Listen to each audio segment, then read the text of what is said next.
يبدل الله سيئاتهم حسنات وكان الله غفورا رحيما. أنس رضي الله تعالى عنه قال قال رسول الله صلى الله عليه وسلم كل ابن آدم خطاء وخير الخطائين توابون. সমস্ত প্রশংসা সেই মহান রব্বুল আলামিনের, যিনি সমগ্র জগতের পালনকর্তা, একমাত্র স্রষ্টা। তিনি ছাড়া সত্য কোনো ইলাহা, সত্য কোনো উপাস্য, সত্য কোনো মাবুদ নেই। সেই মহান আল্লাহ সুবহানাহু ওয়া তাআলা আমাদেরকে এই দ্বীনি মাহফিল, দ্বীনি মাজলিস কায়েম করার তৌফিক দান করেছে। এইজন্য আল্লাহ তাআলা দরবারে জানাই আলহামদুলিল্লাহ। তারপরে পরে সেই মহামানব নবীকুলের শিরোমণি, সর্বশেষ এবং সর্বশ্রেষ্ঠ নবী এবং রাসূল, যে নবীকে উম্মতি মুহাম্মাদের জন্য পাঠানো হয়েছে, যে নবীকে অনুসরণ আর অনুকরণের মাধ্যমে উম্মতি মুহাম্মাদি নাজাত রয়েছে, সেই নবী হলেন জনাবে মুহাম্মদুর রাসূলুল্লাহ সাল্লাল্লাহু আলাইহি ওয়াসাল্লাম। তিনার উপরে শত কোটি দরুদ এবং শান্তির ধারা বর্ষিত হোক। আজকের আমার আলোচনার বিষয়বস্তু হলো যে গুনাহ সম্বন্ধে, বিশেষ করে কাবিরা গুনাহ। প্রথমে জানাই, যারা অন্তরালে আছে, পর্দার অন্তরালে মা এবং বোনেরা, আমার অন্তরের অন্তঃস্থল থেকে তাদের সালাম এবং শুভেচ্ছা জানাই, এবং আমার সামনে উপবিষ্ট বয়োজ্যেষ্ঠ ভাইরা যারা আছেন তাদেরকেও সালাম এবং শুভেচ্ছা। উক্ত বিষয়ে আলোচনা খুব গুরুত্বপূর্ণ সহকারে শুনবো। আলোচনার সময় যেহেতু সংক্ষিপ্ত, এই জন্য আলোচনাটা খুবই তাড়াতাড়ি হবে, এই জন্য প্রত্যেকে আমরা মনোযোগ সহকারে শুনবো ইনশাআল্লাহ। প্রথম হলো পাপ, যা গুনাহ যেটা আমরা বলি। এটা হলো এমন একটা জিনিস যেটা কি করে না, আল্লাহ সুবহানাহু ওয়া তাআলা রব থেকে বান্দাকে দূরে সরিয়ে দেয়। গুনাহ হলো এমন একটা জিনিস। তো গুনাহ হলো, গুনাহ থেকে বেঁচে থাকা, এটা একটা পরহেজগারিতা অবলম্বন হয়। অর্থাৎ মানুষ নেক আমল করে, ইবাদত করে, যে পর্যায়ে পৌঁছাতে পৌঁছাতে চায় বা পৌঁছায়, মানুষ যখন গুনাহ থেকে বাঁচে তখন তার থেকেও বেশি উপরের পর্যায়ে সে পৌঁছে যায়, যেটাকে তাকওয়া বলা হয়, আল্লাহ ভীতি। আর যে মানুষটার মধ্যে অন্তরে যত আল্লাহ ভীতি, আল্লাহর ভয় থাকে, সে মানুষটা কি করবে, তত গুনাহ থেকে বাঁচবে। তবে গুনাহ করবে না এরকম ব্যাপার নয়, গুনাহ প্রত্যেকেই করবে, গুনাহ হবে। এটা আদম সন্তানের একটা বৈশিষ্ট্য যে গুনাহ হবে, কিন্তু সেই গুনাহ থেকে আমাদেরকে মাঝে মাঝে তওবা করতে হবে। গুনাহ হয়ে গেলে ঈমান ওয়ালার শান হলো তওবা করা। কোরআনে কারীমের আমি একটা আয়াত তেলাওয়াত করলাম, যেটা সূরা নিসা, সূরা নম্বর 4, আয়াত নম্বর 31। এখানে আল্লাহ সুবহানাহু ওয়া তাআলা বলেন, ইন তাজতানিবু কাবাইরা মা তুনহাউনা আনহু নুকাফির আনকুম সাইয়্যাতিকুম ওয়া নুদখিলকুম মুদখালান কারীমা। আল্লাহ সুবহানাহু ওয়া তাআলা এই আয়াতে বলছেন যে সমস্ত গুনাহ থেকে, অর্থাৎ কাবিরা গুনাহ থেকে তোমাদেরকে বাঁচার কথা বলা হয়েছে, সেই সমস্ত গুনাহ থেকে যদি তোমরা বেঁচে থাকো, তাহলে তোমাদের গুনাহসমূহ, অর্থাৎ সাগীরা গুনাহ যেগুলো হবে, সেগুলো আল্লাহ তাআলা maaf করে দেবে এবং সম্মানিত স্থানে, মর্যাদাশীল জায়গায় আল্লাহ সুবহানাহু ওয়া তাআলা পৌঁছে দেবে। মানে জান্নাতে আল্লাহ তাআলা দাখিল করে দেবে যখন মানুষ কাবিরা গুনাহ থেকে বাঁচবে। আর কাবিরা গুনাহ অর্থাৎ বড় পাপ, এটা হলো এমন একটা গুনাহ যেটা মানুষকে কি করে, একটা কাবিরা গুনাহ যথেষ্ট, একটা কাবিরা গুনাহ যথেষ্ট জাহান্নামে যাওয়ার জন্য, একটা, বেশি নয়। এইজন্য প্রত্যেকটা কাবিরা গুনাহকে প্রত্যেকটা মুসলমানের জানতে হবে। কেন? এই উদ্দেশ্যে যাতে তার থেকে বেঁচে থাকতে পারে। হুযায়ফা রাদিয়াল্লাহু তাআলা আনহু তিনি বলতেন, সহিহ বুখারীর রিওয়ায়াতে আসছে যে লোকেরা, মানুষেরা কি করতে, আল্লাহর নবীকে কল্যাণ বিষয়গুলোকে, ভালো বিষয়গুলোকে জিজ্ঞাসা করত, ইবাদত জানতে চাইতো, কিভাবে জান্নাতে যাওয়া যাবে সেই বিষয়গুলো জানতে চাইতো।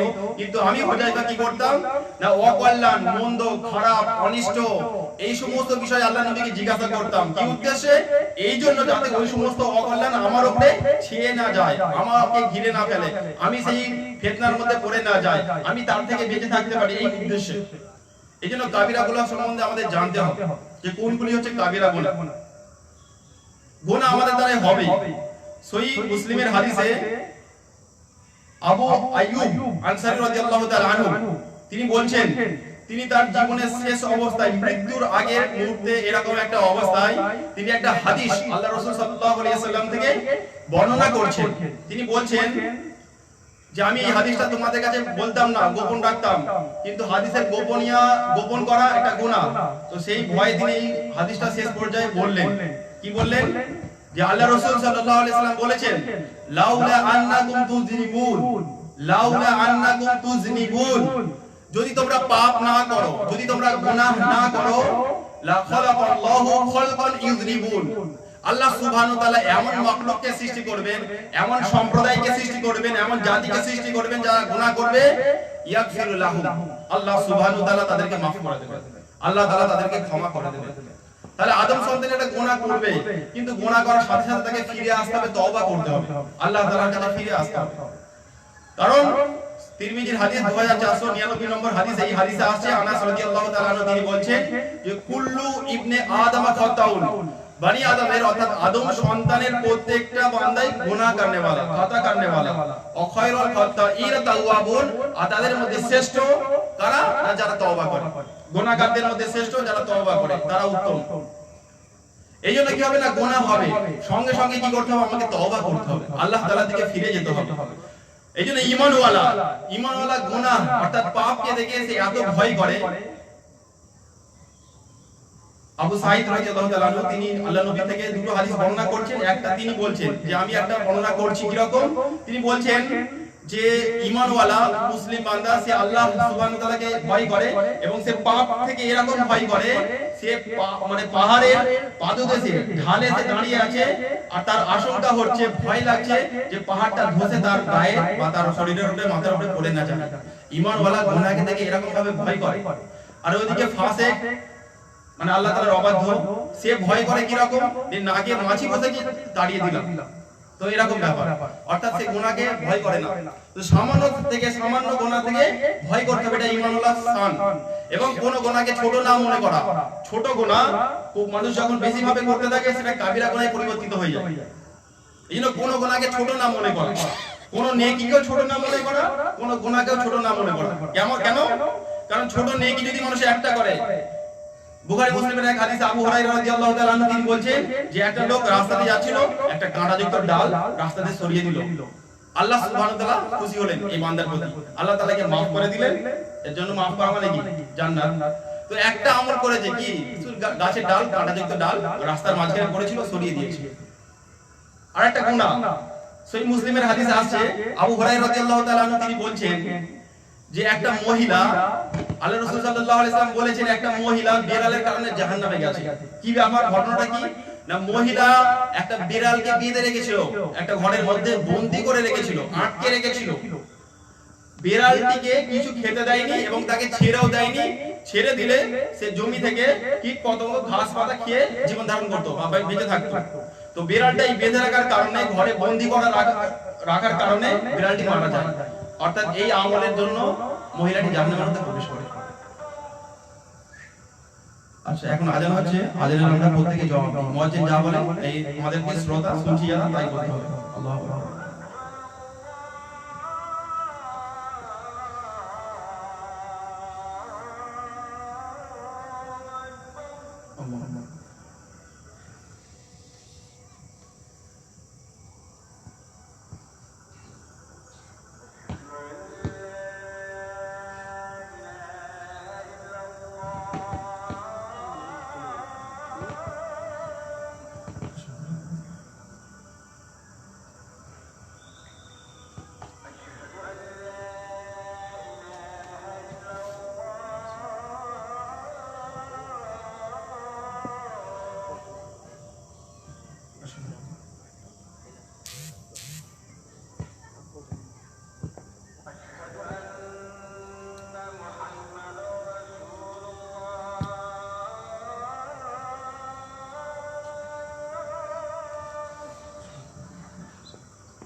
আজান শেষ হয়ে গেলে কি করতে হয়? দরুদ শরীফ পড়তে হয়। আল্লাহুম্মা সাল্লি আলা মুহাম্মাদিন ওয়া আলা আলি মুহাম্মাদ কামা সাল্লাইতা আলা ইব্রাহিম ওয়া আলা আলি ইব্রাহিম ইন্নাকা হামিদুম মাজিদ। আল্লাহুম্মা বারিক আলা মুহাম্মাদিন ওয়া আলা আলি মুহাম্মাদিন কামা বারাকতা আলা ইব্রাহিম ওয়া আলা আলি ইব্রাহিম ইন্নাকা হামিদুম মাজিদ। এরপর আজানের যে দোয়া আছে সেই দোয়াটা পড়তে হয়। اللهم رب هذه الدعوة التامة والصلاة القائمة آت محمد الوسيلة والفضيلة وابعث مقاما محمودا الذي وعدته। এবং আল্লাহ সুবহানাহু ওয়া তাআলা দোয়া করে আল্লাহুম্মা ফিক আল্লাহুম্মা মাফ করো।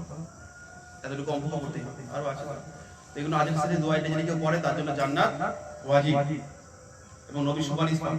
এই আজান শেষে আমলটা আমরা প্রত্যেকই করব ইনশাআল্লাহ। আজানে একটা জবাব দেওয়া হয়ে গেছে, একটা হক আদায় হয়ে গেছে, আলোচনার প্রতি আমরা ধ্যান দিই। আলোচনা হচ্ছিল গুনাহ সম্বন্ধে, যেটা আমি বলছিলাম কোন গুনাহকে তুচ্ছ না মনে করা। এবারে যদি কোনো মানুষের দ্বারা কোনো গুনাহ হঠাৎ কাবিরা গুনাহ যদি হয়ে যায়, পাপ হয়ে যায়, সে কি করবে? তাকে তওবা করতে হবে। তওবা করার পদ্ধতি বলে দিই, তারপর গুনার দিকে আসছি। এই গুনার লিস্ট আছে, কাবিরা গুনাহ, সেই সম্বন্ধে আলোচনা হবে ইনশাআল্লাহ। তো তওবা করতে হবে। আল্লাহ সুবহানাহু ওয়া তাআলার সঙ্গে যদি জড়িত পাপ হয়, ধরেন একটা মানুষ নামাজ ছেড়ে দিত, মানে নামাজ আদায় করে না, এটা একটা কাবিরা গুনাহ। তো সে কি করবে? সে আজ থেকে তওবা করবে। এক নম্বর কথা, গুনাহটা আর করবে না, অর্থাৎ নামাজ কোনোদিন আর ছাড়বে না, অর্থাৎ নামাজ আদায় করবে, এই নিয়ত করবে।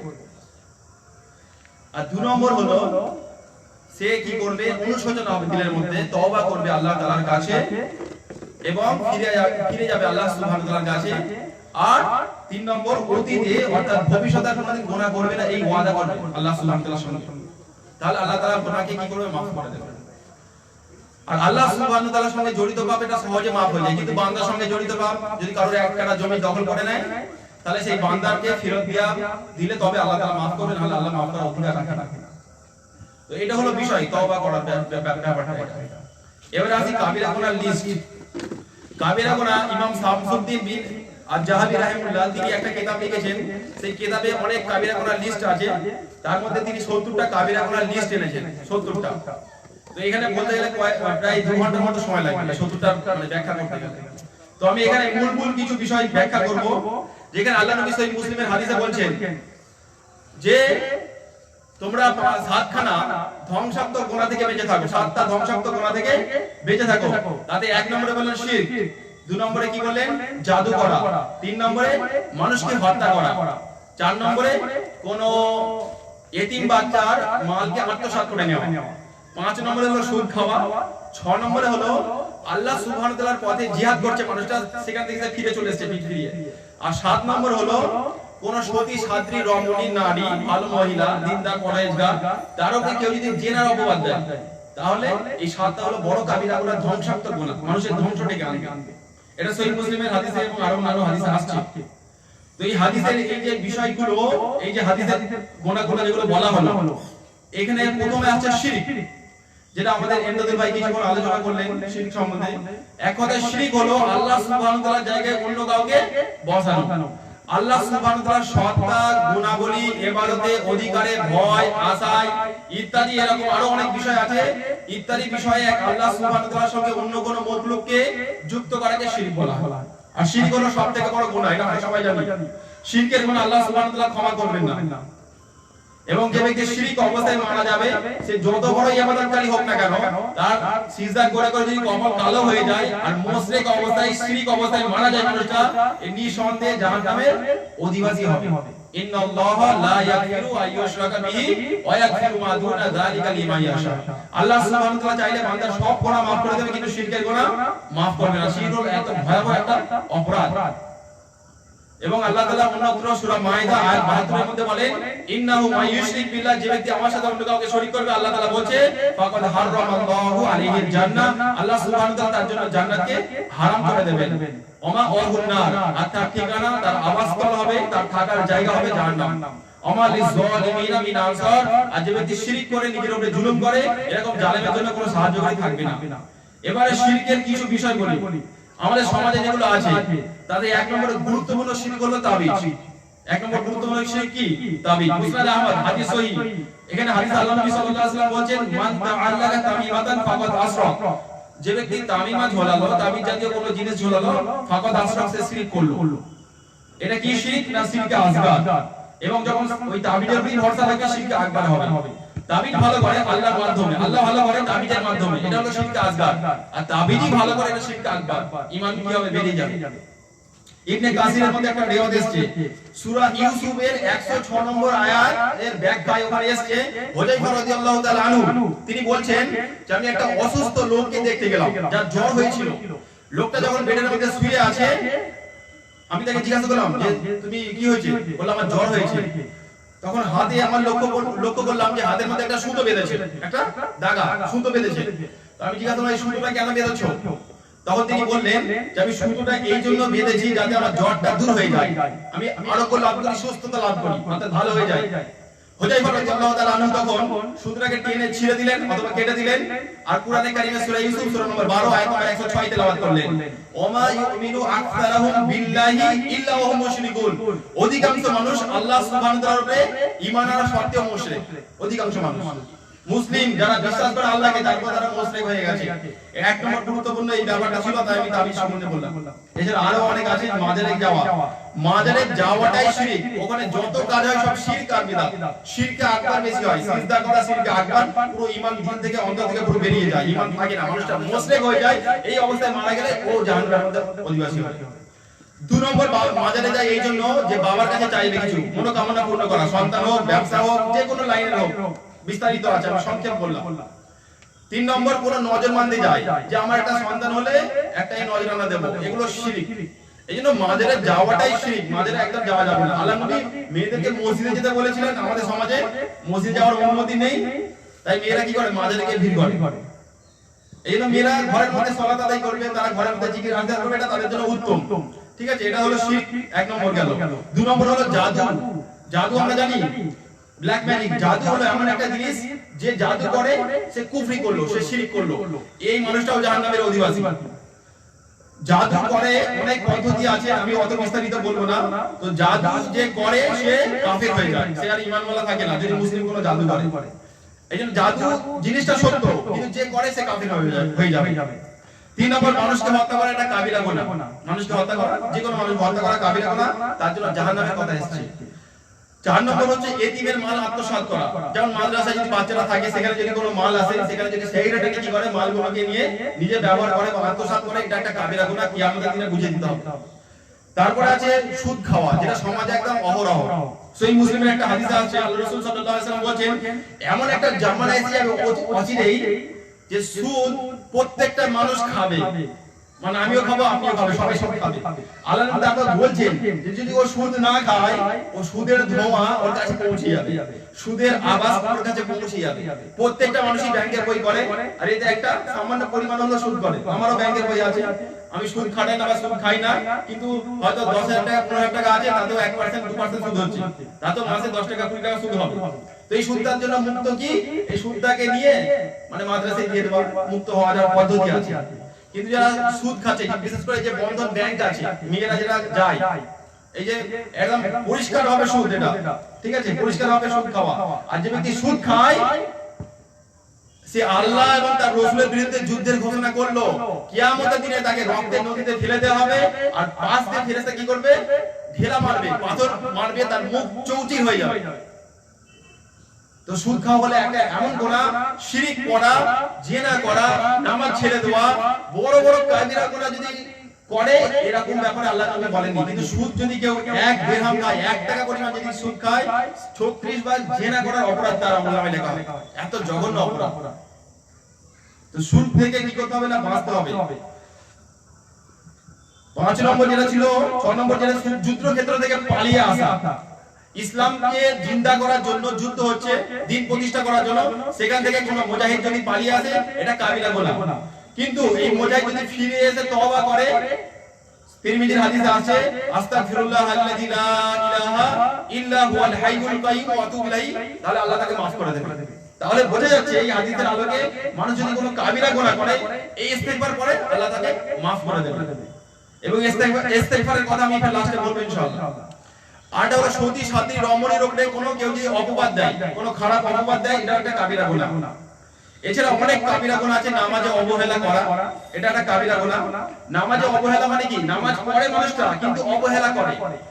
ধরেন মা বোনেরা যারা কাজ কাম করছে বাড়িতে, এই রান্না বান্না কাপড় কাচা থালা বাসন মাজা এইসব করতে করতে জোহরের নামাজটা হয়ে গেল 3টে 3:30টার সময়, মানে আসর ওয়াক্তে কাজা করলো, অবহেলা করছে, এটা কাবিরা গুনাহ। এবং আল্লাহ রাসূল একটা কঠোর হাদিসে মানে বলছেন যে সালাত আদায় করে এক শ্রেণীর মানুষ, তারপরে তারা জাহান্নামের মধ্যে প্রবেশ করবে। কি রকম না, তারা সব সময় পিছনে পড়ে থাকে, অর্থাৎ ওয়াক্তের মধ্যে আদায় করে না, অথবা জমাতেও সব সময় পিছনে পড়ে থাকে, এরা শেষ পর্যন্ত জাহান্নামের মধ্যে প্রবেশ করবে। এবং ফাওয়াইলুল লিল মুসাল্লিন, দুর্ভোগ ওই সমস্ত মুসল্লি যারা সালাত আদায় করে না, নামাজ আদায় করে না, অর্থাৎ নামাজ কখনো আদায় করে কখনো আদায় করে না, নামাজ আদায় করে অমনোযোগের সাথে খুশুখুজু নেই, তাড়াহুড়ো করে নামাজ আদায় করে, আর নামাজ আদায় করে লোককে দেখানোর জন্য, এই ক্যাটাগরি শ্রেণীর মানুষ সব ওয়াইল নামক জাহান্নামের মধ্যে প্রবেশ করবে। আর যারা নামাজ আদায় করে না তাদের তো প্রশ্নই নেই, যারা তো মানে বিনা কারণে জাহান্নামে যাবে। সূরা মুদ্দাসির আয়াত 41, 42, 43, 44। জান্নাতি লোক আর জাহান্নামী লোকরা চিনতে পারবে। আপনি আপনার ছেলেকে চিনতে পারবেন, আপনার পিতাকে চিনতে পারবেন, মাকে চিনতে পারবেন, পাড়া প্রতিবেশী বন্ধুকে চিনতে পারবেন। তো কিছু লোক মানুষ জাহান্নামে যাবে যারা চেনা লোক, তখন এরা জান্নাতি লোকরা ওদের সাথে কথা বলবে, কি ব্যাপার, এদের এই ফয়সালা হলো কেন, এই ফয়সালা হয়েছে কেন, কি ফয়সালা? এরা বলবে আনিল মুজরিমিন, হে অপরাধীরা, হে পাপিষ্ঠরা, হে গুনাহগাররা, মা সালাকাতুম ফি সাকর, এই সাকর নামক যে জাহান্নাম, এই জাহান্নামে তোমরা কেন এলে, কি ব্যাপার, কি আমল করেছো? তারা বলবে চুরি করেছিলাম, মানুষ হত্যা, জেনা করেছিল, সুদ খেয়েছিল, শিরক করেছিল, না কি বলবে? কলু, তখন তারা বলবে লাম নাকু মিনাল মুসাল্লিন, আমরা নামাজ পড়তাম না। তো নামাজ না পড়ার কারণে প্রথম জাহান্নামের মধ্যে প্রবেশ করছে এরা। তাহলে নামাজ যে কোনো মূল্যে আদায় করতেই হবে, এটা হলো একটা ব্যাপার। নামাজ ছেড়ে দেওয়া মানুষ ইসলাম থেকে বেরিয়ে যায়, মানুষটা ইসলাম মুসলমান না থাকে না, পরিষ্কার একদম। এরপর হলো কি যাকাত না দেওয়া, এটা কাবিরা গুনাহ। যারা ধন সম্পদ হয়ে যায়, যাদের নিসাবের লেভেলে মাল চলে যায়, তাদের যাকাত দিতে হবে। যদি যাকাত না দেয় তাহলে এটা একটা কাবিরা গুনাহ। আমি অনেক কাবিরা গুনাহ আছে, তবে সেই সমস্ত বিষয়গুলো বলবো না। এখানে আমাদের প্রয়োজনীয় যে বিষয়গুলো আছে, বিশেষ করে মা বোনদের, সেই সমস্ত বিষয়গুলো আমি আলোচনা করব ইনশাআল্লাহ। একটা হলো মানে জিনা করা, এটা হলো আরবি ভাষা ব্যভিচার, বাংলায় বলা হয়। তো এটা হলো অবৈধ সম্পর্ক যেটা বলা হয়। এই ব্যাপারটা খুবই গুরুত্বপূর্ণ এখন সমাজের মধ্যে, এখন সমাজের মধ্যে খুবই গুরুত্বপূর্ণ। আল্লাহ নবী সাল্লাল্লাহু আলাইহি ওয়াসাল্লাম বলেন, মিসকাতুল মাসাবি আবু নুআইমে হাদিসটা আছে, হাদিসের রাবী হলেন আনাস রাদিয়াল্লাহু তাআলা আনহু। তিনি বলেন আল মারওয়াতু মানে মহিলারা ইদা সাল্লাত খামসাহা ওয়া সামাত শাহরাহা ওয়া আহসানাত ফারজাহা ওয়া তুআত বালাহা ফালতাদখুল মিন আইয়ি আবওয়াবিল জান্নাতি শাহাদ।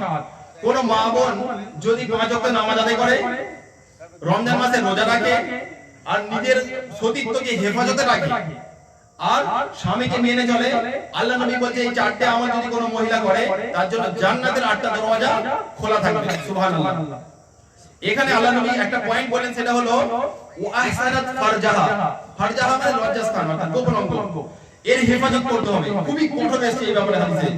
আল্লাহ নবী সাল্লাল্লাহু আলাইহি সাল্লাম বলেন, মিসকাতুল মাসাবিতে হাদিসটা আছে, আল্লাহ নবী বলেন কোন মহিলা যদি পারফিউম মানে সুগন্ধ, সেন্ট, খুশবু মেঘে পুরুষদের মজলিসের পাশ দিয়ে যদি যায়, তাহলে আল্লাহ নবী বলেন মহিলাটি অমুক অমুক, অর্থাৎ মহিলাটি ব্যভিচারিণী ব্যভিচারিণী। এটা সাধু ভাষা অনেকে বুঝতে পারবেন না, যারা বোঝেন তারা বুঝে দেবেন পরে। সেই মহিলাটি হলো ব্যভিচারিণী, অর্থাৎ এর ব্যভিচার করেনি, জেনা করেনি, তারপরে এর আমলনামায় বা এর আমলনামার খাতায় কি নাম উঠবে? ব্যভিচারিণীর নামে কিয়ামতের ময়দানে উঠবে। কেন? কারণ সে পরপুরুষকে আকর্ষণ করেছে এবং পরপুরুষ তার প্রতি আসক্ত হয়েছে, তার চক্ষু তার অন্তর জেনায় লিপ্ত হয়ে গেছে। এই জন্য মহিলাকে এই ব্যাপারে কঠোরতা খুবই অবলম্বন করতে হবে। মহিলা যখন বাড়ির বাইরে যাবে, স্বাভাবিক ড্রেস, বোরকা মাথা থেকে পা পর্যন্ত পুরো বোরকা থাকবে, হাতও মোজা থাকবে, পায়েও মোজা থাকবে, একদম উত্তম, মুখও ঢাকা থাকবে, একদম কাপড় হাই লেভেল, ঢিলে ঢালা পোশাক থাকবে। যদি এরকম না থাকে, তাহলে এই মহিলার ব্যাপারে আল্লাহ নবী বলেন জাহান্নামে যাবে। যদি এরকম ড্রেস যেটা বললাম, এই ড্রেস যদি না থাকে, এমন কাপড় পরেছে যে কাপড় মানুষকে আকর্ষণ করছে পরপুরুষকে, অথবা কাপড় যদি এরকম টাইট হয় যেটা গঠন বোঝা যায় শরীরের, বা পাতলা হয় যেটা দেখা যায়, এই ব্যাপারে আল্লাহ নবী জাহান্নামের কথা বলেন। কি রকম? এই হাদিসের কথা, সহিহ মুসলিম হাদিসটা আবু হুরায়রা রাদিয়াল্লাহু তাআলা আনহু তিনি বলেন, আল্লাহ নবী সাল্লাল্লাহু আলাইহি ওয়াসাল্লাম বলেন সিলফানে আহলিন নার, দুই শ্রেণীর মানুষ যারা জাহান্নামের মধ্যে যাবে, প্রবেশ করবে, আমি তাদেরকে এখন দেখিনি, মানে সাহাবাদের সময় গেলে দেখতে পাচ্ছেন না, আল্লাহ নবী বলেন ভবিষ্যতে হবে, অচিরেই তারা বের হবে। কি রকম? এক শ্রেণীর মানুষ যারা মানুষকে লাঠি দিয়ে পেটাবে, এই লকডাউনে কত মানুষকে পিটিয়েছে, বিনা অপরাধে মানুষকে পিটিয়েছে, সামান্য হয়তো মাস্ক পরেনি বা একটা কারণে পিটিয়েছে। এক শ্রেণীর মানুষকে পিটিয়েছে, তারা যাবে জাহান্নামে। কারা বুঝে নেন? দ্বিতীয় শ্রেণীর মানুষ হচ্ছে ওই সমস্ত, আল্লাহ নবী বলছেন, আমি তর্জমা করছি শোনেন, নেসাউন মানে মহিলারা, কাসিয়াতুন মানে কাপড় পরে থাকবে, আরিয়াতুন মানে উলঙ্গ। কিরকম কথা? কাপড় পরে থাকবে আবার মহিলাটা উলঙ্গ, এটা হয় নাকি? হ্যাঁ হয়। ওলামায়ে কেরাম তিনটে ব্যাখ্যা দিয়েছেন। এক নম্বর ব্যাখ্যা হলো, যদি মাথা থেকে কাপড় এমন থাকে যে কাপড়টা শরীরের অর্ধেক অংশ খোলা অর্ধেক অংশ ঢাকা, যেমন শাড়ি, এই উলঙ্গ মহিলা। দুই নম্বর মিনি স্কার্ট, যেটা পশ্চিমারা পরে, ঘাগরা না ন্যাংরা কি বলে একটা ড্রেস, ওই ড্রেসটা ওরকম অর্ধেক খোলা অর্ধেক ঢাকা। আর দুই নম্বর পয়েন্ট হলো, কোন মহিলা যদি কাপড় পাতলা পরে শরীরের রং বোঝা যায়, এও উলঙ্গ মহিলা। তিন নম্বর, যদি কাপড় পরে যে মোটাই কিন্তু শরীরের গঠন বোঝা যাচ্ছে আঁটো, এটাও উলঙ্গ পোশাক। আল্লাহ নবী বলছেন, কি বললাম, নেসাউন মহিলারা, কাসিয়াতুন কাপড় পরে থাকবে, আরিয়াতুন উলঙ্গ, মুমিলাতুন তারা আকর্ষণ করবে কাদের? পরপুরুষদেরকে। এমন পোশাক পরে যাচ্ছে যে পরপুরুষ তাদেরকে দেখবেই দেখবে। মাইলাতুন এবং তারা নিজেরাই আকর্ষিত হবে, এরা আকর্ষণ করবে এবং আকর্ষিত হবে। তারপর আল্লাহ নবী বলেন, রুসুহুন্না কাসনিমাতিল বুকতিল মাইলা, তাদের মাথার চুলের খোপা হবে উটের হেলে পড়া কুঁচের মতো। এমন খোপা বাঁধবে, এমন চুলকে স্টাইল করে যাবে, চুল খেলিয়ে যাবে যে চুল একবার এদিক ওদিক করে দুলবে, যেটা পরপুরুষ তার প্রতি আকর্ষণ হবে। আল্লাহ নবী বলেন, লা ইয়াদখুলুল জান্নাহ, এই সমস্ত মহিলারা জান্নাতে তো যাবেই না, এমনকি জান্নাতের সুগন্ধও পাবে না। সহিহ বুখারীর একটা হাদিসে আছে, ওয়া ইন্না রিহাহা লা ইউজাদু মিন মাসিরাতিন 40 আমান, অথচ জান্নাতের সুগন্ধ, এই জান্নাত এখান থেকে একটা সওয়ারি, একটা দ্রুতগামী ঘোড়া 40 বছর ধরে গেলে সেখানে গিয়ে শেষ হচ্ছে, শেষ প্রান্ত থেকে ওই কিনারা থেকে জান্নাতের সুগন্ধ পাওয়া যাবে, কিন্তু এই সমস্ত মহিলারা জান্নাতের সুগন্ধ পাবে না। পুরুষের বেশ ধারণকারী নারী, পুরুষের বেশ ধারণকারী মহিলারা জান্নাতের সুগন্ধ পাবে না, জান্নাতের জন্য হারাম, জাহান্নাম অবধারিত হয়ে যাবে। যারা পুরুষের প্যান্ট পরে, পুরুষের গেঞ্জি শার্ট পরে, পুরুষের মতো চুল ছোট করে, পুরুষের মতো জুতো পরে, অর্থাৎ পুরুষের মতো যায়। এখন সমাজে আমাদের একটা, বিশেষ করে অমুসলিম সমাজে দেখা যায়, অমুসলিম সমাজে দেখা যায়, কোন ধর্মকে কেন্দ্র করে বলছে, অমুসলিম সমাজে দেখা যায় যে 99%, 100% নয়, 99% মহিলা যারা যুবতী, তারা তাদের মানে চুড়িদার বলেন, যা পোশাক পরে তাদের ওড়না নেয় না। কথাটা একটু ভুল বললাম? আমার বাড়ি হচ্ছে চালকি পাড়া, তো বল্লামপুর থেকে যখন নুঙ্গিতে আসবেন, এখানে দেখবেন চোখ তো বন্ধ করে যাওয়া যায় না, চোখ খোলা যাবে। তো এখানে পুরুষের অবস্থা কি, যে যখন কোনো করোনাটিকে দেখছে চোখকে নিচু করবে। আল্লাহ সুবহানাহু ওয়া তাআলা সূরা নূর আয়াত 30 এর মধ্যে বলেন, কুল লিল মুমিনিনা ইয়াগুযু মিন আবসারিহিম ওয়া ইয়াহফাযু ফুরুজাহুম যালিকা আযকা লাহুম ইন্নাল্লাহা খাবীরুম বিমা ইয়াসনাউন। আপনি মুমিন পুরুষদেরকে বলে দেন, তারা যেন তাদের দৃষ্টিকে সংযত করে আর নিজের গোপনাঙ্গের হেফাজত করে। তারা যা করছে এটা তাদের জন্য পবিত্র, এটা যদি করে তাদের জন্য পবিত্র, এবং তারা মনের যে খবর, তারা যা করছে সেই বিষয়ে আল্লাহ সুবহানাহু ওয়া তাআলা সম্যক অবগত, আল্লাহ তাআলা জানেন। তারপরে আয়াতে আল্লাহ নবী সাল্লাল্লাহু আলাইহি ওয়াসাল্লাম বলেন, 31 নম্বর আয়াতে আল্লাহ তাআলা বলেন মুমিন নারীদের কথা, যে তাদেরকে আপনি বলে দেন তারা যেন তাদের দৃষ্টিকে সংযত করে আর তাদের গোপনাঙ্গের হেফাজত করে, আর যা সাধারণত প্রকাশ থাকে তাছাড়া তাদের সৌন্দর্য প্রকাশ না করে, এবং মাথার কাপড় দিয়ে তাদের বক্ষের উপরে অর্থাৎ বুকের সামনে কাপড় দিয়ে ঢেকে রাখে। ওনার কথা কেন আসছে, গ্লাভের কথা আসছে। তারপরে তিনি বললেন, তারা তাদের পিতা, শোনেন ভালো করে মন দিয়ে, তারা তাদের পিতা, তাদের স্বামী, তাদের শ্বশুর, সন্তান, স্বামীর অন্য সন্তান, কোন মহিলারা বা স্ত্রী লোক যারা মেয়ে আছে, চাকর বাকর, এরা বা বাচ্চা যারা নাবালক বাচ্চা, নারীদের গোপন অঙ্গ সম্বন্ধে অজ্ঞ বালক, জানেন না এরকম বালক, এবং বৃদ্ধ, এই ক্যাটাগরি কথা বলেন, এদের কাছে স্বাভাবিক অবস্থায় থাকবে। এরা ছাড়া অন্যের কাছে সৌন্দর্য প্রকাশ না করে। সৌন্দর্য কি না, মহিলারা মুখ আর হাত খোলা থাকবে বাড়িতে স্বাভাবিক অবস্থায়, এবং হাতে থাকবে মেহেন্দি, হাতেও লাগাবে, পায়েও লাগাবে, যেখানে ভালো লাগে লাগাবে। আর মহিলারা যখন চলাচল করবে, আয়াতে শেষে আসছে, তারা যেন পায়ের আওয়াজটা নিচু করে, অর্থাৎ পা যেন আস্তে আস্তে যায়। আর এখনকার মহিলারা নুপুর পরে, এই নুপুর একেবারে হারাম।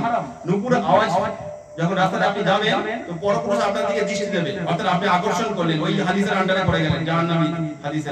এই নুপুর পরা জাহান্নামের একটা কারণ। নুপুর পরে আওয়াজ ছাড়া, অসুবিধা নেই। তো মহিলারা কি করবে? এই পড়তে পারবে না, ওই পড়তে পারবে না, আরে পড়বে কি? মুসলিমরা কি বলে? হ্যাঁ পড়েন না, আপনি কানের দুল পড়েন, গলার হার পড়েন, নাকের, এটা ইসলামের অনুমোদন নেই, তবে পড়তে পারেন, নাকের নাক ছবি এটা পড়তে পারেন, অসুবিধা নেই। আপনি হাতে মালা পরেন, হাতে আংটি পরেন, পায়ে আংটি পরেন, এগুলো পরেন না। আপনি আপনার স্বামীকে যা ভালো লাগে তাই করেন, যা ভালো লাগে তাই করেন, লিপস্টিক পরেন, তবে টিপটা কোনো মতে পড়তে পারবেন না, স্বামীর কাছে পড়তে পারবেন না। কেন?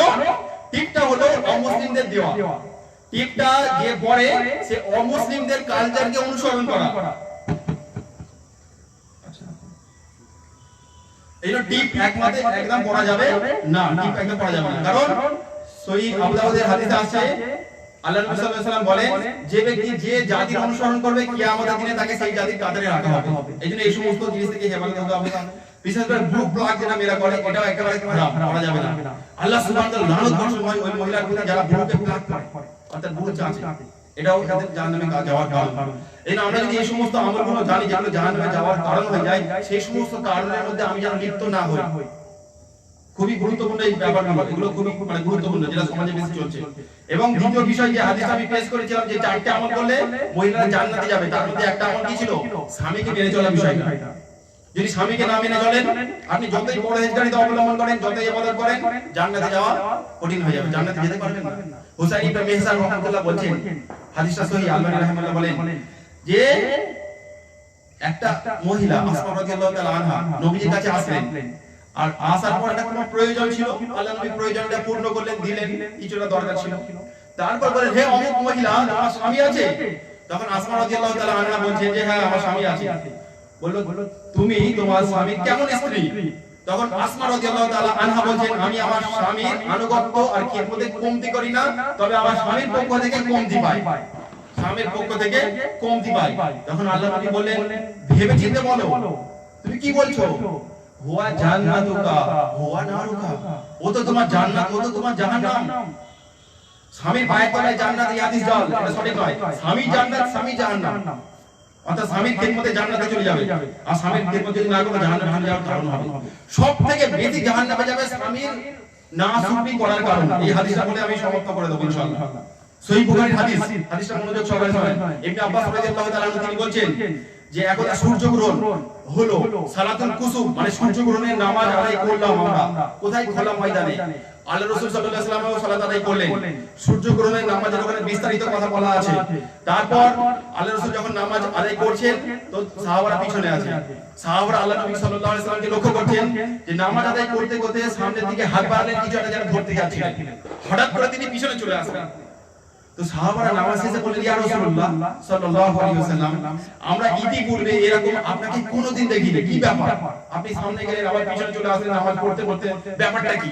তখন তিনি বললেন যে আমাকে এই পাহাড়ের মধ্যে জান্নাতের দৃশ্য দেখানো হলো, বা জান্নাতকে আমি দেখতে পেলাম, আর সেখানে একটা ফলের থোকা, আঙ্গুর দেখতে পেলাম, আঙ্গুরের থোকা, আমি সেটা ধরতে গেলাম। আর যখনই ধরতে গেলাম সেখানে হঠাৎ করে আমাকে জাহান্নামের আগুনের দৃশ্য দেখানো হলো। সেখানে দেখলাম একটা বিড়াল একটা মহিলাকে খামচাচ্ছে, ওই ঘটনাটা, একটা বিড়াল একটা মহিলাকে খামচাচ্ছে, ওটা অন্য রিওয়ায়াতে আছে, আমি এখানে বললাম। এবং জাহান্নামের মধ্যে দেখলাম শুধু মহিলা, নারী ভর্তি, বেশিরভাগ সংখ্যায় নারী রয়েছে। এবং আল্লাহ নবী সাল্লাল্লাহু আলাইহি ওয়াসাল্লাম মিরাজের যখন ঘটনা, জান্নাতের প্রবেশ পথে আর জাহান্নামের প্রবেশ পথে যখন দাঁড় করানো হলো, জান্নাতের দিকে তাকালেন, দেখলেন শুধু গরীব মানুষ, মুহাজির মানুষ ভর্তি জান্নাতে। আর সম্পদশালী যারা মালদার, তারা বন্দী অবস্থায় আছে। আগে জাকাতের হিসাব ঠিক হবে, মালের হিসাব ঠিক হবে, তারপরে জান্নাত। আর জাহান্নামের দিকে যখন তাকালেন, দেখলেন মহিলারা বেশি, পুরুষও আছে, তবে মহিলা সংখ্যা বেশি। তখন জিবরাইল আলাইহিস সালাম জিজ্ঞাসা করলেন, মানে নবীজি জিজ্ঞাসা করলেন জিবরাইলকে, হে জিবরিল, এই মহিলারা কেন এত জাহান্নামে যাবে? তখন তিনি বললেন, এরা নাশুকরি করে, অকৃতজ্ঞতা করে, এরা আল্লাহর শুকরিয়া আদায় করে না। তো আল্লাহ নবী বলেন, এরা আল্লাহ সুবহানাহু ওয়া তাআলার সঙ্গে শুকরিয়া করে না, আল্লাহ তাআলা নাফরমানি করে, আল্লাহ তাআলার প্রতি অকৃতজ্ঞ। বলল, না না না, কার? এরা স্বামীর প্রতি অকৃতজ্ঞ, স্বামীর প্রতি শুকরিয়া আদায় করে না, স্বামীর প্রতি সহানুভূতি করে না। তোমরা যদি সারা জীবন ধরে তার সঙ্গে ভালো ব্যবহার করো, কল্যাণ ব্যবহার করো, সৎ ব্যবহার করো, আর কোনো এক সময় যদি ও কমি দেখে, কমতি পায়, বা তোমার ভুল ত্রুটি পায়, ও তখন বলেই বসে যে আমি তোমার কাছে যখন থেকে এসেছি কোনো কল্যাণই দেখলাম না, কোনো ভালোই দেখলাম না। এই জন্য স্বামী শুকরিয়া আদায় করবে ইনশাআল্লাহ। তো আলোচনার বিষয় লম্বা, কিন্তু সময় যেহেতু সংক্ষিপ্ত, এখানে সমাপ্ত করতে হচ্ছে। এই জন্য যে সমস্ত আলোচনা হলো এই সমস্ত আলোচনাগুলো আমরা প্রত্যেকে আমল করার চেষ্টা করবো ইনশাআল্লাহ। আল্লাহ সুবহানাহু ওয়া তাআলা আমাদের বলা মুসলমান থেকে ইখলাসের সাথে আমল করার তৌফিক দান করুক, আমিন। ওয়া আখিরু দাওয়ানা আলহামদুলিল্লাহি রাব্বিল আলামিন ওয়া আসসালামু আলাইকুম ওয়া রাহমাতুল্লাহি ওয়া বারাকাতুহু।